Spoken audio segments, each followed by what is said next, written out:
Hi folks, it's Dr. DiBiase. I'm back with the third part of our series on recognizing and avoiding plagiarism. In the past two videos, we laid out kind of what is plagiarism, talked through a couple of examples, and ran through the answers to the questions that I asked as part of the activity. So today we're going to talk a little bit about the factors that lead students to plagiarize and the strategies and resources that you can use to help avoid plagiarizing. So I think the important thing to note here is that the vast majority of plagiarism cases that I've encountered, and again, this is anecdotal, but I've been doing this now for over a decade. I've had a lot of responsibility for not just looking at plagiarism in my own classes, but managing sort of plagiarism cases at an entire college. The vast majority of these cases are unintentional. It's very uncommon that a student intentionally goes about trying to deceive a professor, either by trying to incorporate material that isn't theirs or going online and wholesale stealing or buying a paper. Those are really the more egregious examples, but they're far less common than accidental incidents of plagiarism that are usually caused either by a lack of knowledge about what constitutes plagiarism, which we hopefully addressed in the previous two videos, or through a number of missteps that can result in errors along the way. So if I were to sort of boil it down to the three most common reasons why plagiarism occurs, and this is including both intentional and unintentional, it would be a student being pressed for time, a student taking poor notes through the research process, and a student struggling with paraphrasing, right? So they use indistinct paraphrasing, and we'll talk about that momentarily. So when we talk about time, right, the issue here really is that when you are rushing to meet a deadline, a number of things can happen, right? So in the most extreme examples, a student might panic, particularly if it's a high-stakes assignment, and opt to download a paper or borrow a paper from a friend at another institution, or just pull one from the internet. And so a lot of times that is a factor of a student having an insufficient amount of time to complete a major assignment, and the student deciding, unfortunately, that they would rather sort of take their chances on getting caught than have to ask for an extension or take a penalty on the project. More common, though, is that simply rushing leads to someone getting sloppy with their work, right, and making a number of errors, the kinds of errors that we'll talk about in just a few minutes. But when you are rushing, it becomes easy to, as we looked at some of the earlier examples, forget to put in a citation, forget to check your notes about whether or not a citation was actually a direct quote or your paraphrase or your own idea that came out of the research.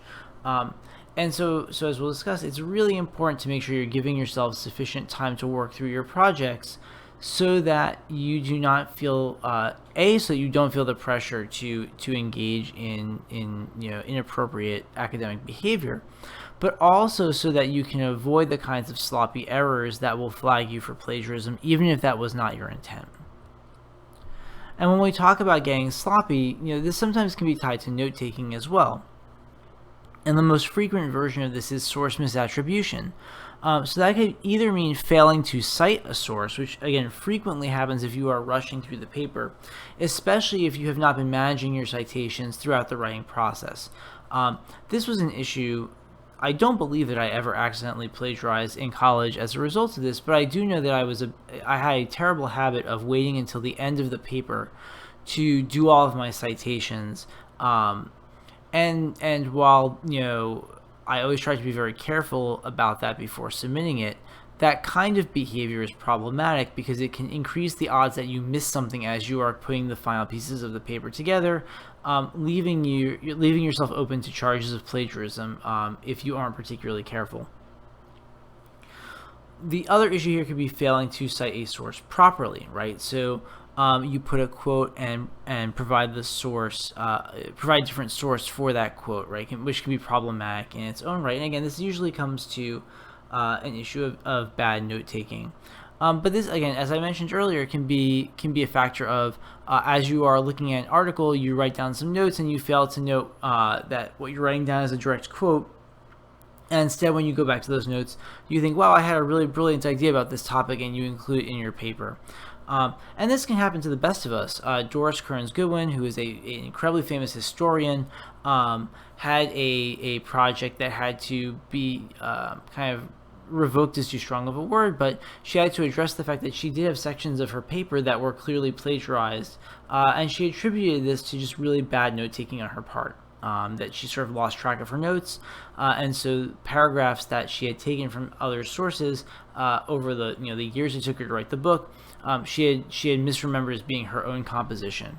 So that's something that we need to be really careful about. And I really do recommend making a document where you keep track of all the quotes you think you might be using and include a citation with them, so that when it comes time to write the paper, you just can pull directly from that.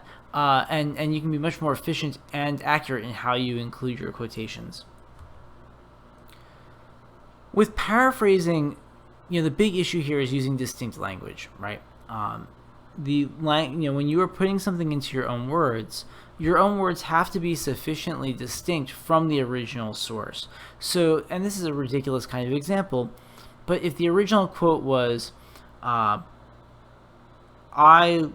really like apples, and you write the author says I very much like apples, right? That's not sufficiently distinct, right? Or changing reallys to veries is not sufficiently distinct, or changing a pronoun to a proper noun, right, is not sufficiently distinct. And so you need to make sure that when you are putting it into your own words, you are doing so in a substantively transformative manner. Now, this is tricky because what does that mean, right? What's the benchmark for that?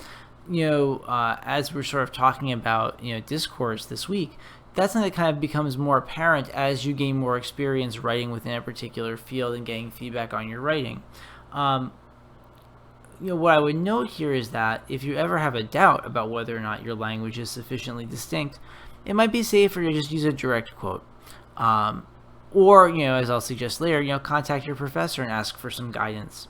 Tied to this, and this is really the second bullet point here in the middle that I skipped over, you have to properly cite your paraphrase sections, and we covered this with one of the examples. I think it was example number 2. Even though you're putting something in your own words, you need to include an appropriate citation for your citation system so that your reader knows where that source came from, and they can sort of go back to that source if they want more information and check to see whether or not you are using that source in an appropriate manner, which actually will lead us to an example we're going to discuss in just a moment. So tied to this issue, this is a slight digression because this is not technically plagiarism. However, issues of misrepresenting sources these kinds of issues are also important to consider with respect to broader issues of academic honesty. So what do I mean by misrepresenting a source? It means selectively quoting a source in a way that changes the original context or meaning. So I'm sure you have all seen a movie at some point in your life, and if you're anything like me, you've probably seen some real crappy ones along the way, right? So you expect to go to see a movie, the movie is trash. And yet if you see a commercial for the movie or a blurb for the movie or a banner ad for it on a website, you might see like a quote from a movie reviewer that says like, amazing, fantastic. Well, and this is a generic example, right? I sort of made this example up, but there are real examples of this kind of that have happened, right? So the original quote might be something like, "It is amazing how terrible such and such film is." Well, the editor, who's in charge of putting together the ad copy for the film can take that quote and chop it and say, Barbara movie reviewer had this to say about our newest film. It is amazing. Now, the reality is, right, is that her direct language? Yeah, it is. That is what she said. The problem here is that is not the context in which she said it, right? By leaving out the end of that statement, the person who is using this quote is severely misrepresenting the meaning of that quote. And so one thing you always need to be aware of is asking yourself, would the author of this text agree with how I have framed what they've had to say? Another example, and this is a real example from a class, I had a student once writing a paper where she wanted to argue that freedom of religion should not cover Satanism. And as part of her paper to make this argument, she cited some newspaper articles about a court case where some Satanists were accused of committing a number of horrible crimes. And when I got to, started making my way to the end of her paper, there was a quote saying, so-and-so and so-and-so were found ... guilty. And it struck me as really odd that there would be that sort of ellipsis, that ... in the middle of the sentence. And when I went back to the original source, I was really surprised to see that where she had put a ... there was the word not in the article, right? So the actual quote was that they were found not guilty. And in discussing this with a student, she conceded that she did that because she couldn't find enough articles that agreed with her position, which probably tells you need to reevaluate your argument. But even though the language of the quote was accurate, right? She did not add anything to the quote or change the quote, change the words in the quote. By omitting a word from the quote, she completely changed the meaning in a way that the author never would have agreed to or consented to. So this is something that you need to be very, very careful of when you're thinking about how you're using your sources and how you're representing arguments, even arguments that you disagree with, in a fair and accurate manner. So what are some things that we can do to reduce the chance of engaging in plagiarism or academic dishonesty? These are relatively simple. Give yourself plenty of time, and that means time to read the material that you need to read, time to take notes, and good notes on the readings that you're doing so that you can keep them organized and make sure that you can keep track of where each quote comes from, who said it, what page number, what text. This is particularly important if you're doing a larger project and are using multiple texts from the same author. And I should also note, time to get help, right? Time to seek out a friend to read over your paper, or your professor to ask questions, or a tutor at the writing center to get a second set of eyes on your paper. It's important to take good, clear notes, so writing down bibliographic information for every source before you read it so that you don't forget after the fact. And as I mentioned before, keeping a running document of direct quotes with page citations so that you can very easily go back to those quotes when it's time to actually put together your formal project. And then finally, make sure you back everything up, especially if you are not using a cloud service like Google Docs, because to the point of kind of having to rush things or running out of time, you do not want to be in a situation where you lose your files, or your laptop dies, or your computer dies, or your younger sibling dropped it in the fish tank or whatever, a day before a project is due. And I can speak from experience here. When I was in graduate school back in 2006, 2007, there was no real cloud storage. I had a 20-page paper saved on a portable USB drive. I took it with me to a dinner hosted by my professor. I walked back from my professor's home about 2 miles to my apartment in Boston, and when I arrived at my apartment, I discovered that I had a hole in my pocket and had lost the USB.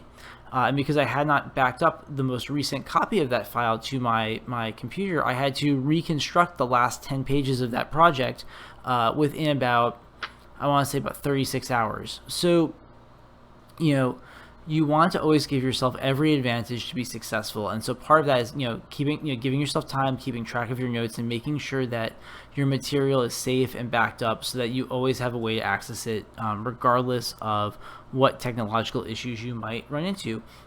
Because at some point you will, right? At some point your computer is going to cease its operations, or you will accidentally overwrite a file, or you'll forget a password. These things just kind of happen, and over the course of the number of projects you're going to have to do over the number of years that you're in college, it's good to have a backup plan. So those are all things that you can be making use of. Other resources would be the Fairfield University Writing Center, and there's a link right there. You'll be able to work with a peer tutor who can work with you on really any stage of your writing and give you feedback, help you think about what questions to ask your professor, answer your own questions. Your professor is always a resource, particularly if you have any questions that we might call like a gray area question where it's unclear whether or not you can or cannot do something. And online citation guides. So the Purdue OWL is a really good one here. I've got the link down below. But there are also, websites like Citation Machine, RefWorks that will help you format your citations as well. And there's nothing wrong with using those. So again, make use of the resources at your disposal. Feel free to Google if you have a question about how you format a particular citation. I mean, I do it. I don't have the MLA handbook memorized. That'd be crazy. You have resources at your disposal, and hopefully by thinking through these issues, you'll be less likely to run into a situation where you have to explain why a particular quote wasn't properly cited or why a paraphrase is too close to the original source text. So good luck with your writing and your source usage, and I'll talk to you all soon. Take care.